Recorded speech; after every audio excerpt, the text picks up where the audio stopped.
राहणार आहे. निवडून कसे आले? निवडून याच्यासाठी आले.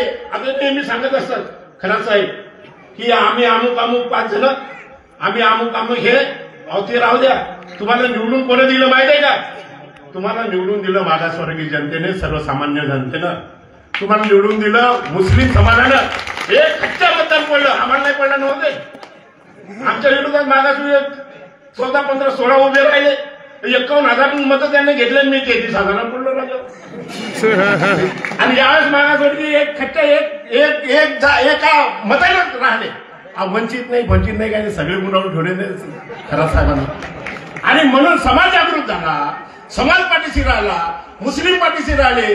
आणि जे आम्हाला मराठा समाज, इतर समाज 5-10% मिळत होता तो जवळजवळ 30-40% त्यांना मिळाला. 40 त्याच्यापेक्षाही जास्त मिळाला. आणि त्यांचे मनं त्यांनी जिंकले, त्या समाजाची मनं त्यांना जिंकले. ते मंजेदार असतील, आदिवासी असतील, इतरही समाज असेल, धनगर समाज असेल आपल्या भागामध्ये, आणि तिकडचा वंजारी पण समाज असेल, या समाजाची मतं त्यांना फार मोठ्या प्रमाणात मिळाली. म्हणून हा विजय झाला. आणि हा विजयाचे श्रेय फक्त आणि फक्त या मतदारसंघाच्या मतदारांना आहे. आम्ही तर कामं केले ना.